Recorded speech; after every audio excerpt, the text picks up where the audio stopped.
Hey Looters, Flutes here, today with RPG Storycraft, my buddy Mike, another D&D enthusiast and lover of 5th edition. Today we want to talk about a hot topic in the D&D community. Ever since 2019, from what I can tell from Reddit, people have been wondering if a 6th edition is coming out soon, and they've been making all kinds of lists and requests for what they want Santa from Wizards of the Coast to bring them for 6th edition. We have kind of like our own take on it, we found when we had a brief discussion about it, so we thought we would have a broader discussion here together. But Mike, RPG Storycraft, you want to introduce yourself a little bit first?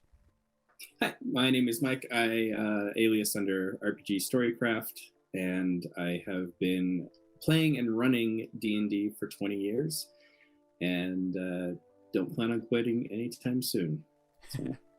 He's got his own setting that he has developed. He has it very extensively written up for his players. I've played in it. It's a great, fun campaign. He's put a lot of thought into it, and he's got a lot of great experience, like he said, to talk today. All So, right. 6th edition, Mike, a lot of people have been talking about it, and you kind of gave me a kind of a rundown of your knowledge of the history of D&D and like its different editions, and kind of like the context of like when a new edition comes out. Do you want to kind of briefly go over your thoughts on that again? Yes. So throughout the history of D&D, there's always been small revisions here and there, and so even from the very inception, you had one revision go from like 2nd edition to advanced D&D, and they each had their own individual run. Technically, they are both 2nd edition, but they both had very long runs. And then 3rd edition to 3.5, the only exception to that rule is 4th edition, and that is because of the backlash that Wizards had about all the rules. And I think that some of the 4th edition rules are actually pretty good. It's just I don't know what brought along the negativity with that. But personally, I think that 5th edition doesn't need to be transferred over into 6th edition. We just need an advanced 5th edition set. I'm inclined to agree. The value I see in 5th edition is that it's very simple. And you've talked to me before about how you used to put, what's the word?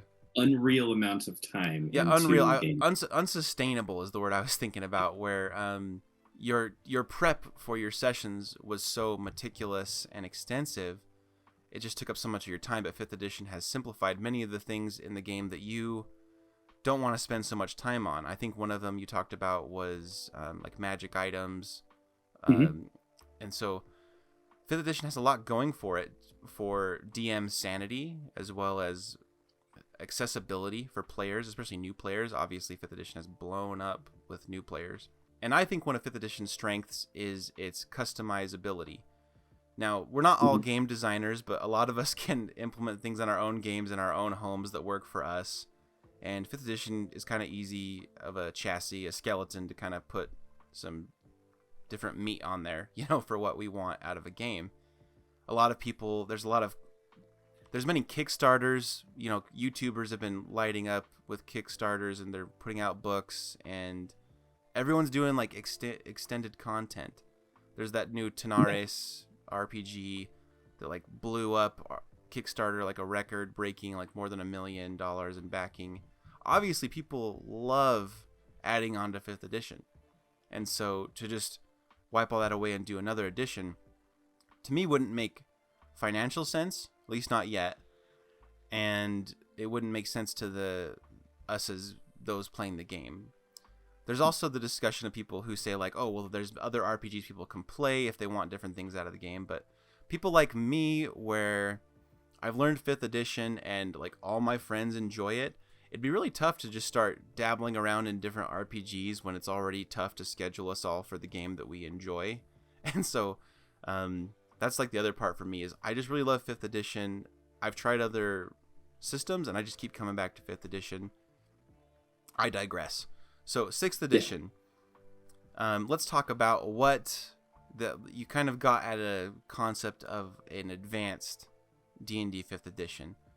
What would that look like to you? And not just like what mechanically would be in it. We can kind of talk about that a little later, but just what does it take to implement an advanced version of an edition?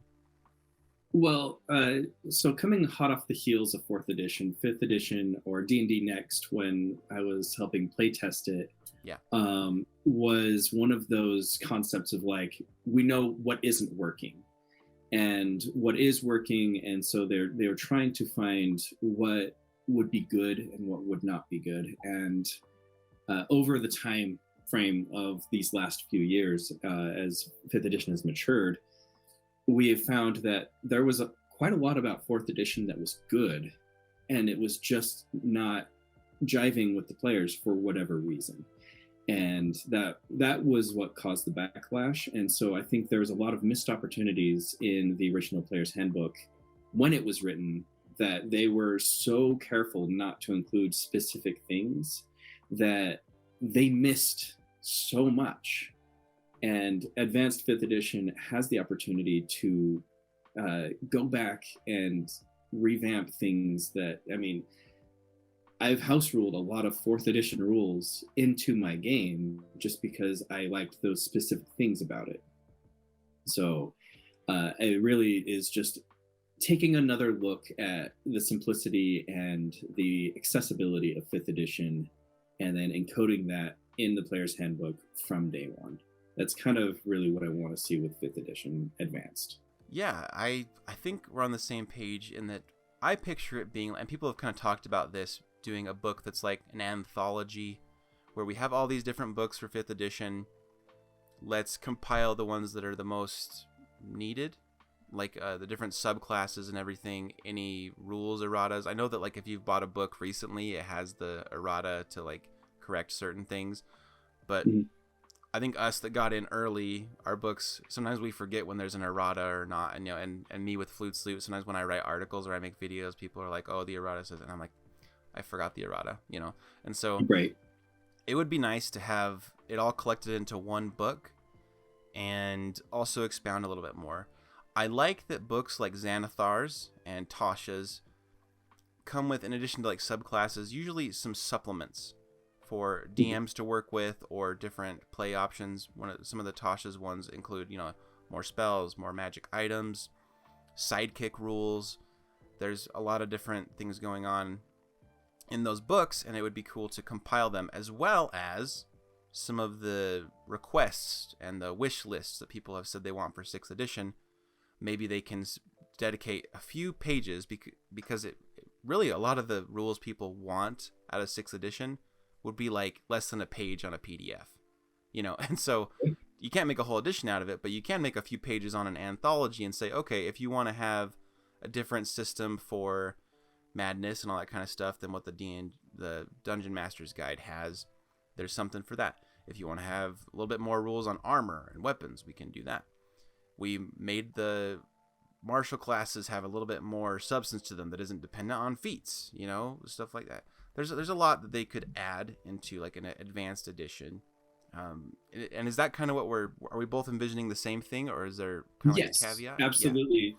So what I was thinking about was actually, instead of just including those specific rules, include those specific rules, but then in the DMG or even the player's handbook, you can actually set up specific rule sets for DMs, and just like guidelines for DMs to apply specific rule sets for the style of campaign that you want to run. So if you want a high fantasy superhero style game, okay, well, you know, these rules where you recover quickly from combat and you're, you know, your one night's rest, and then you're 100% good to go again. And then on the other opposite end of that is like expanded rules for gritty games. Like you want injuries and hit point loss to actually really affect the players over long term. And so you have a separate set of rules that explain how to achieve different effects within the actual style of game that you want to run with your players. You can even do like a horror campaign set of rules where it's like, okay, well, you know, necrotic damage does this, this, and this. I'm not really wanting to get into mechanics, but just a rule set theme that would help DMs and players alike establish house rules or an optional rule set to get the feel of the game that they want. I can totally picture that. You get like a section of a book that says, all right, what style of game are you looking to play? Gritty, dark, superheroes, no one ever dies. Let's just role play, like whatever, or like horror, like we have the Ravenloft book now kind of expanding on that for 5th edition. If you want to run gothic horror or body horror and all that, whatever. There's like, you can find your genre and it says, consider these optional rules, and then you can go read about them and how to implement them, receive some guidance on it. I think that would be really useful for people to kind of say, okay, based on the genre you're running, what you're interested in, these rules might be really good for you. And here's what you would kind of have to alter in the way you run the game. Like, for example, you kind of mentioned like quick recovery, right? I know that was something you and I have talked about before of like, you get injured, you rest, you're all good. And Questing Beast made a really good YouTube video about this recently, and I think in the comments, people mentioned he might have taken these ideas from some other RPGs or from past editions of D&D, where there's like 2 sets of hit points, where like you have your flesh, like your actual body, where if you fall in lava, that's definitely hurting your flesh. If you're in combat and maybe attacks are just wearing you down, but you haven't like been stabbed through the heart yet, maybe that's your grit, I think is the term he used. So stuff like that, like some optional rules, and then say, okay, so if you're running that, what do your characters look like now? Their hit points, how do you split up their flesh and their grit, And then you say, oh, now I know how to run this game to make it more fun for my players and the kind of game we're trying to run, as opposed to just the vanilla 5th edition rules, and we just kind of feel funny about the resting and the injuries, I myself ran Curse of Strahd, where I did a lot more with lingering injuries and exhaustion, and it really put the players on edge, because like every fight they were in, if they got knocked down or something, there was a chance they could have some horrible injury or at least become exhausted, and it was a fast-paced game where they didn't always have time to let's just rest for a week and lose all of our exhaustion, So that matters so much to a genre, or at least to a vibe you're going for in your game, to use the right rule set. 5th edition's a great chassis, and so we can get a little bit better and support the players and DMs better by creating a book like what you just described. Yeah, absolutely. And I think the modularity and the simplicity of the rules is really 5th edition's strength. Yeah. And I know that in my own personal game, I have just a list of house rules. And every session 0 that we have, it's like, okay, well, you want this house rule, this house rule. Oh, we didn't like that, so scratch that out. This house rule, this house rule. I don't really feel like playing this one this session, maybe the next one, So for the shorter games, it's been almost, I'm already building that modularity with my own house rules. And I think every DM has their own things that they like, and heavily discussing that at session 0 is something that needs to be addressed with the players, because they need to know what to expect from their DM. And that also kind of needs to be addressed straight out in the player's handbook. Honestly, I think having just a section of like what to expect and almost outlining the social contract between DM and players is something that needs to be addressed. Yeah, I agree. And Tasha's did expound on the session 0 after the community had been talking about session 0s for years, but it was pretty bare bones, and I don't think it really did a good job telling players how to be prepared for a session 0. It just kind of said, hey DMs, have you heard of a session 0? Here's basically how it works. But using that book alone, I don't think anyone would run a really effective session 0. It might even be a waste of time to try to do a session 0 with the bare bones there. It requires you to do a lot and really know yourself, and it asks a lot of the players to kind of come with their ideas fully fleshed out. I've run session 0s where I'm like, okay, we're going to do gritty, grimdark, Curse of Strahd, and then someone still makes a meme character, and I'm like, okay. That session 0 was a waste of time. So it's a craft in and of itself.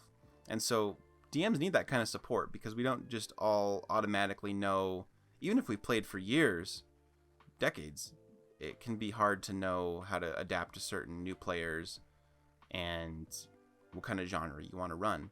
And so D&D 5th edition advanced 5.1, 5.5, whatever people would call it, I think there's a big opportunity to really entrench everyone in 5th edition and be like, okay, 5th edition ran for a long time pretty vanilla with a lot of variant rules, but now they've really given us support to play with it in a way that we haven't before. Yeah, absolutely agree. And then that's kind of my big thing is creating modularity with the rule set.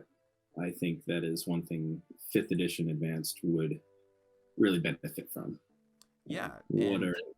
Go ahead. Oh, I was just going to ask you, what are your, I guess, what's your wish list for advanced 5th edition? My main wish list, and I haven't written it out, I suppose, but I want it to be like Super Smash Bros. On the Switch right now, where you don't have to go buy a new game in 3 or 4 years and buy a new console. It's just, as long as it's financially sustainable, they just create more DLC and they keep feeding into the game and they do patches and the game stays fresh. Like, I could walk up and play it and I know that like there's still a game going that they're supporting. I want that out of 5th edition, which they have been doing, so I'm already happy. So for this advanced version, I'd really want them to hash out more for the gothic horror stuff. I want more for like sanity. My brother-in-law is running a Curse of Strahd game after I ran it for him, and he's kind of using some rules that he found online that are kind of based on the Darkest Dungeon games, which I haven't played, but he really loves those. And those are very like gritty, RPG style video games. Those have a system where everything you encounter has an effect on you. And so when you run gothic horror in a D&D game where it's very much about fighting monsters, players kind of have this mindset of like, is it fighting me? Well, I don't care, let's just move on. And so if they see something horrible and maddening and frightening, the players are like, oh, I'm just a player and that happens to my character, and okay, I saw that, like, oh, that's spooky, let's move on. But he's running a system right now, my brother-in-law, where when they see something horrid to them, they know that that's going to affect their sanity, and so it's almost like an encounter just happened, and they've even been reacting to it more so because of just that mechanic behind the fear. And he hasn't told them like at what thresholds it's going to start affecting them, so they're like, it could be 3, it could be 10, where levels I just start to go mad and I become useless. I don't know. And so they see those moments and they say, okay, how am I going to react to this? How am I going to role play? This is a moment. This is an encounter. And he said it's been really successful for him, and I think that's a great way to do it because that helps that genre. So I'd love more stuff like that, more stuff with madness and more sanity.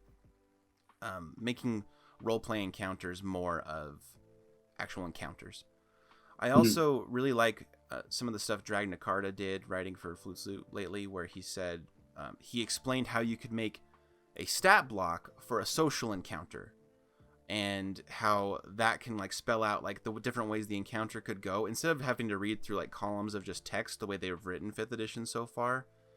It'd be really cool to teach DMs to take good notes for themselves and be like, here's how you could make a stat block for a social encounter in a way that is just like very clear to you in front of you, the different ways it could go and different skill checks that could be involved. Really cool, very innovative. And I'd like to see more stuff like that. I'd like to see more support for exploration as well, because like I've mentioned before, D&D is very much about fighting monsters. So more roleplay support would be great, more mechanics behind it other than just skill checks. Which I just kind of covered. So exploration, I'd like to see more of that too. I've seen some great content from the community about making travel more interesting, and other than just like making a skill check to see how fast you get there, I'd like to see more about that. I'd also like to see more with armor, weapons, because a big thing to me in an RPG is that, yes, there's going to be some things that are better than others to use, but I'd like different options to actually be viable so that they actually feel like real choice. So I don't like where we have feats right now like crossbow expert, where it makes a lot of melee builds irrelevant if you're trying to build like the optimum fighter or whatever. Like, people do all the math and it's like crossbow expert is the only way to play a martial character, and I'm not one of those people who's like, I only want the optimal choice. I want to do what sounds fun or try something new. But crossbow expert's problematic because it makes everyone want to do a hand crossbow, and that's it, because you get a bonus action attack for free and pew pew pew, you know, and you combine it with sharpshooter. I'd like more stuff for like dart guns and slings, and you know, and Tasha's did that a little bit, but not enough, where they did like crusher, slasher, piercer feats for different damage types. I want more like crossbow expert, but for different options, and I want them to not be as one-sided as crossbow expert was. So I'd like more like that. And then the weapon system just could be more robust. I've seen a lot of people doing more with it, like Mr. Rex has been teasing that he's doing some stuff. The Dungeon Coach has done stuff with it. I think it even cost money. I don't know if it was free, but I downloaded from the DM's Guild by creator Heavy Arms, I think is his name, and he does a lot of great content, and he did a whole new system for armor of like upgrading it and like, you know, slotting things, which I played Diablo 2, so I like the idea of like slotting items. And there's a lot of things that people could do that I think 5th edition should try codifying into it. And I think that's a great way to do it, because people already talk about how spellcasters really overshadow martial fighting classes, especially at high levels. And so give them more interesting things to do as they go on. Try different weapons, at least for different characters, because people like trying strange weapons, but crossbow expert doesn't exist for those weapons, you know. And so yeah, those are some of my top of mind wish lists. I'm kind of easy to please. I always want more spells, I guess, and more magic items. Everybody wants more spells, more classes, more subclasses. I always love more of that, but we get that pretty regularly anyway. So So my big thing with 5th edition, I totally agree with you on expanding on weapons. I would like to see more unique capabilities with specific weapons. So you have the, you know, standard longsword, but you know, with a whip you can actually like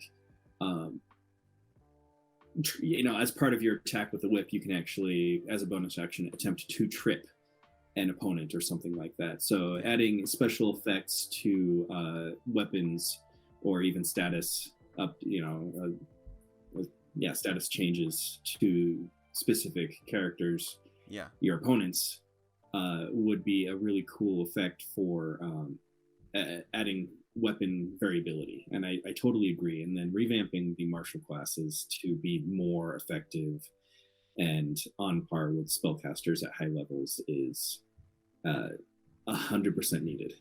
I think there's a lot of things wrong with martial classes at high levels, and I don't think that was play tested very well. That's something that needs to be addressed, with the exception being the paladin. But you know, if you're running just a straight fighter, it's, you know, you get a lot of variability with feats and weapons and stuff like that. But at the end of the day, if you don't choose the optimal choices, by level 20, the spellcasters are casting wish and you know, all these powerful spells, and you know, it really just becomes, well, you know, I'm just the support character at that point. I would like to see a lot of the base classes revised to the point where I want there to be a difficult choice at higher levels, 18, 19, whereas when, for example, the Bard, at level 18, there's nothing left for you to look forward to. Yeah. So you want to multi-class, right? And so there needs to be some sort of reevaluation of how the classes work, to like incentivize you to go to level 20 when you're in that kind of style of campaign. And it's sad because you can almost tell like certain classes were made by one person and other classes were made by another person, and there's no congruency between the two. Like the Paladin's level 20 abilities, absolutely amazing. You know, you want to get to level 20 so you can get that level 20 ability, and just, you know, even if you're going to use it 3 times, you know, um, you have that something to look forward to. Whereas, you know, the bard or the monk, it's like, well, okay, you know, it's an okay class ability, but I could really just dip into warlock and get so much better abilities based off of that. So Yeah. I would really love to see that addressed, to be honest. And there's a lot of content creators out there that have addressed that specific thing, and um, there's, you know, it seems balanced and something that might be considered. Another thing is just the subclasses in the player's handbook need to be readdressed. Yeah. Very rarely do I find anybody outside of wizard, and yeah, that's basically it. Taking PHB subclasses. Yeah. Yeah. Yeah, I hear So you. And I didn't tell you this before we had this call, but like a year ago, I told you I was going to try to like redo some of the level 20 capstones for classes. I literally just this morning scheduled an article for it. And so nice. I'll send that to you when it publishes, because I think it's in next week or in 2 weeks that it'll go live. But I really want to get people's feedback to see if I did enough or too much with some of those.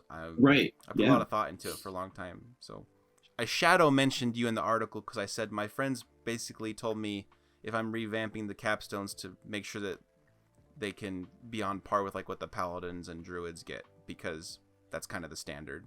And so I was like, okay, that's what I got to go for. So I shadow mentioned you in that. I didn't use you by name, but I was like, my friends, you know, told me this. So right. And I totally agree with you. So hopefully that'll be a fun one.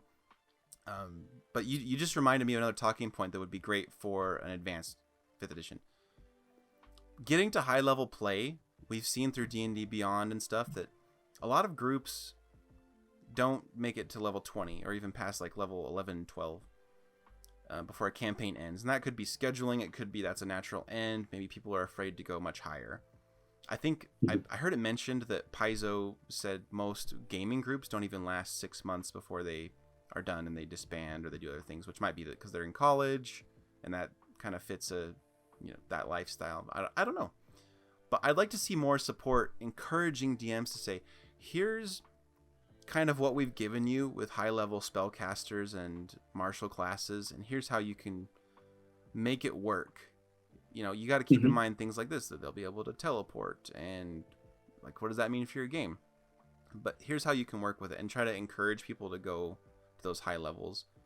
And again, like you said, like revise some of those capstones and those high-level abilities, so it's not just like, well, I guess I'll multi-class now, because it should feel like a big loss to multi-class. If you think you're going to get to level 20, you should be like, I want that level 20 ability so bad. You know, you have to really want something at low levels maybe to multi-class, but you know you're going to take a loss at like level 20 when you don't get it, and you're going to be sad. But but maybe early on you get what you want. That should be the trade-off. But when everyone's just kind of playing to mid-level, then multi-classing becomes more common, right? And so there's nothing absolutely inherently wrong with multi-classing to me, but I want it to feel like they want to stick with their core class. That just seems right to me, that should be tempting, viable, exciting.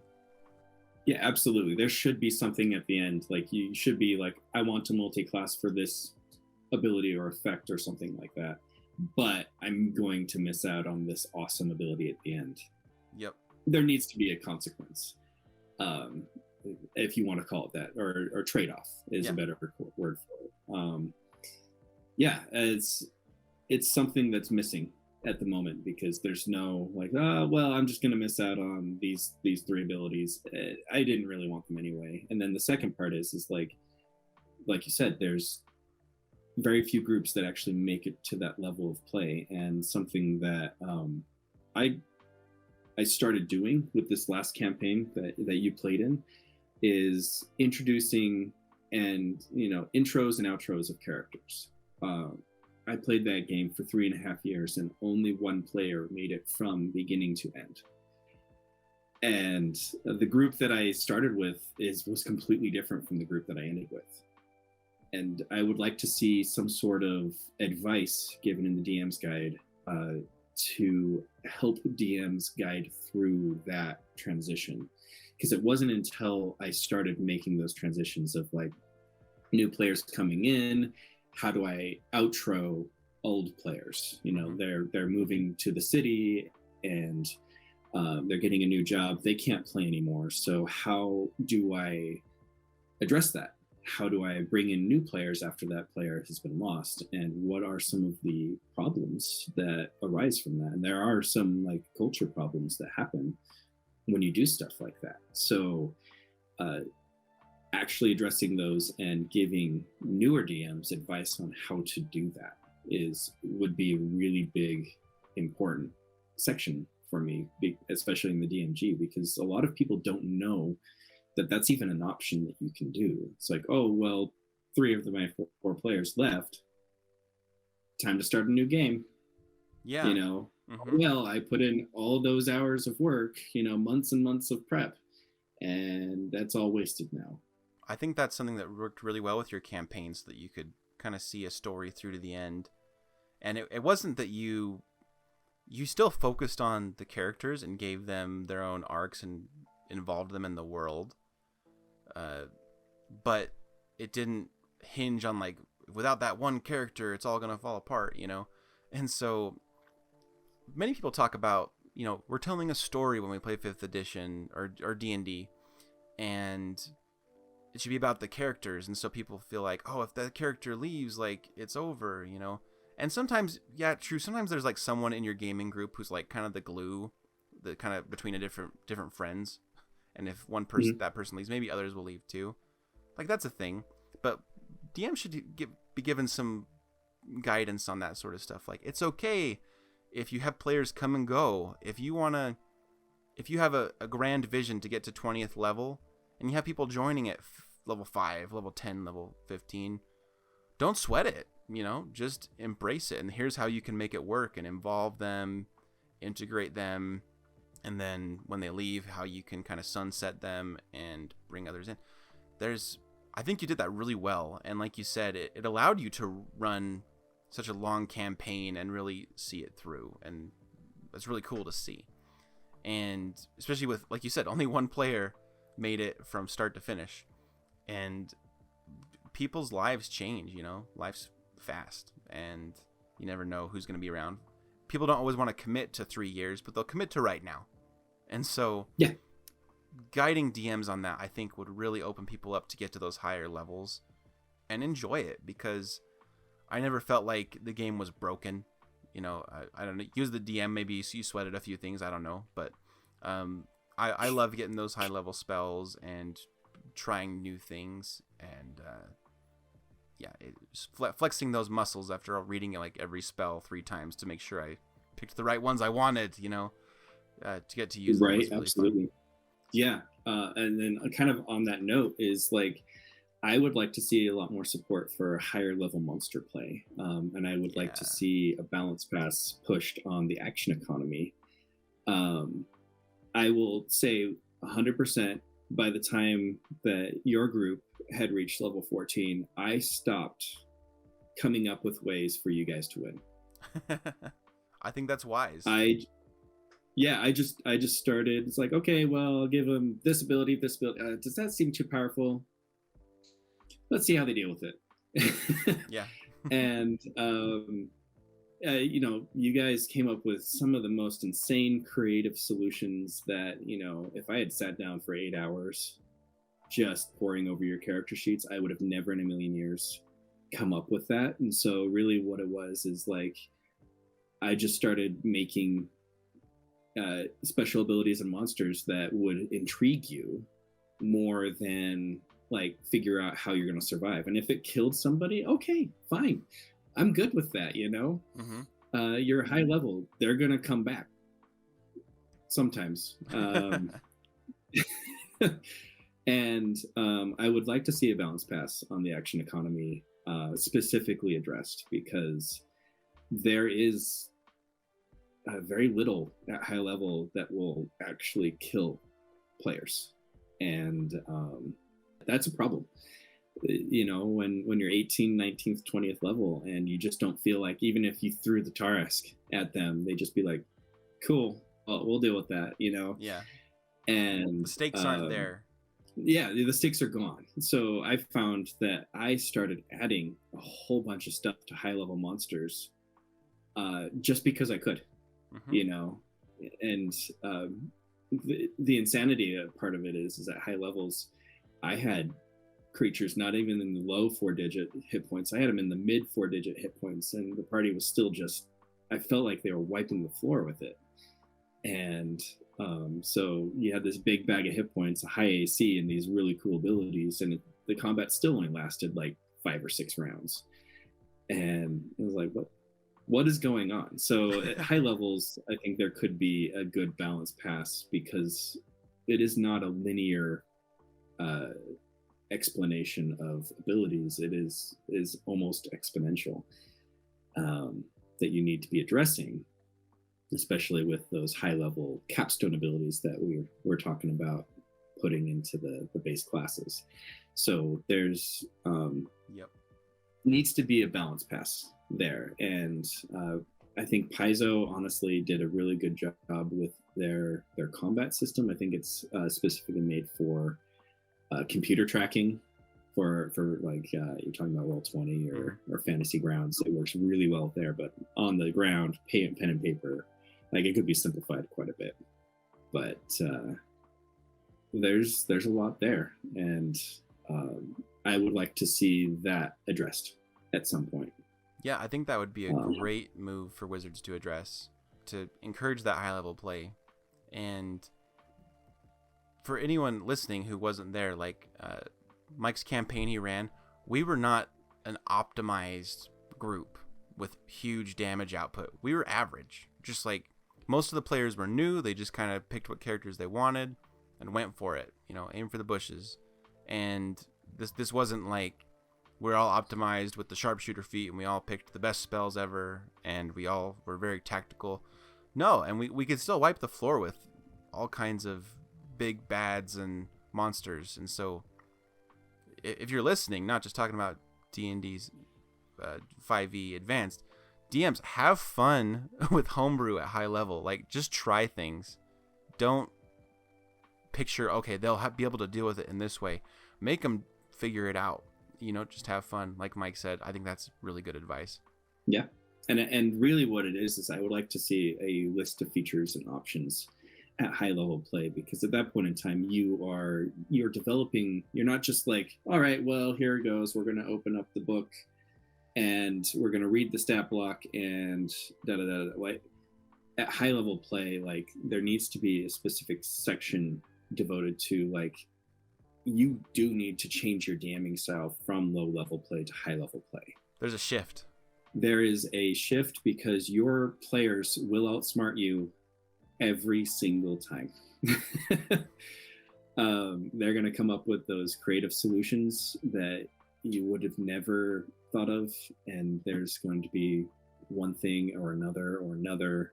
It's like, oh, well, I didn't know that prismatic wall and telekinesis could be used that way until you did it. And or that's pretty obvious example, but there's a lot of other things, a lot of combos that your wizard is just going to be like, oh, well, I'm going to do this and then I'm going to do this. Okay, well, you ended the combat like 7 rounds early, thanks for that. And addressing DMing styles and how you have to have a shift in how you approach your game from low levels to high levels. I think having basically a DM advice section in the DMG that just has a sit down with the DMs and says, okay, well, you're running a level 20 game now. What can you expect? How do you need to shift everything? So actually having that section would be a huge boon to the community, I think. I agree. I'm catching a trend here is, if we really want to perpetuate the game, we've got to support DMs a lot more and enable them to succeed and innovate. If there was to be like an anthology 5th edition advanced that includes a lot of DM advice but also like collects all the players handbook stuff and erratas things, revisions, subclasses from Tasha's and Xanathar's. That would mean DMs and players alike could buy the book, and so it would make financial sense too, because I know Wizards likes to make books that everyone can buy, not just the DMs, because DMs are a more slender market share compared to just everyone who's a player, you know? So, Right. you know, supporting DMs with their genres, high-level play, updating classes to make players feel like they want to try things that maybe are suboptimal or can feel like a dead end if they don't know what the right choices to make. Helping DMs with that high-level play and their styles and the shifts you get at different levels. All of that would be excellent for a D&D 5e advanced expansion, let's say. Yeah. There's a lot more we could talk about, because there's always lots of things like, oh, it'd be fun to do this with the way hit dice work, you know, to actually make hit dice matter. It'd be fun to do this new class, or they had this unearthed arcana, they should bring stuff like that back. There's countless things, and that people have talked about so many different things they'd want out of 6th edition, or what we're talking about, like a 5th edition advanced revamp, whatever you want to call it, that we won't bore everyone here. We've talked about a few high-level things, I think. Was there anything else you had in mind that maybe I'm forgetting that I didn't leave time for? Those are the big things. I know we talked a lot about high-level play, but a lot of that can also be applied to low-level play. Yep. You can make interesting monsters, give them special abilities at low levels. I would like to see a reintroduction of the minion system. I think that's something that 4th edition did really well, as far as like making the players feel powerful. You know, you have an ogre who was the boss at 3rd level, now you're 6th level, and now you're downing that in 2 rounds, when before it was an 8-round thing, and it's makes the players feel powerful and like they've progressed in their ability to push the boundaries, and it makes them feel like they are moving through the story. So I would like to see a little bit of stuff on that as well. And really, that's kind of the extent of my list. It's not very specific. There's a lot of things where it's like, well, you could do this or this, and there's a lot there. And expanding creativity, increasing simplicity, and then allowing for the players and DMs alike to use and utilize different rule sets. And when it's codified in the game, it almost gives the players permission to expand and be creative. Yeah, it's obviously a game that no one polices us on what rules we're using, but having it's right there, it's written down. Players do it. That codifying of the concept, yeah, that's a big deal. And I think that's one reason I really like that you, for your campaign setting, like codified a lot of your homebrew rules or your concepts, so players can always like reference it and say, oh yeah, that's how it works, I have permission, you know. And so more of that for 5th edition advanced would be amazing. So yeah, in short, we don't think we need a 6th edition yet. I'd prefer to keep it like Super Smash Bros. Keep giving us the DLC and the patch notes. Thanks again, Mike, RPG Storycraft, for joining me today to talk about this, because I think our take was a little bit different than other people who want just like a full new edition or speculating about it. You know, just give us that advanced and we'll be happy. There's lots to get out of 5th edition still. Everyone, let's keep playing and keep sharing your experiences with us, because we love talking about D&D, and that's one reason we get on YouTube and talk about it more, is because, you know, our friends don't always want to talk about it 24/7. So we turn to you, internet. So please remember to like and subscribe so that we can have you scry on us every time we have more content. I'm hoping to get more of my friends like Mike, because I've got a lot of very smart friends with great takes on D&D. I want to keep doing that. So, you know, scry on us every time with that subscribe button. Hit that bell icon. I used to think no one did that, but it turns out a good bunch of you do. So keep that up. I won't give you a midnight release with a notification. So I'm rambling now. I'll see you in the next video. Thank you again, Mike, for joining me. Y'all have a good day. Bye-bye. Bye.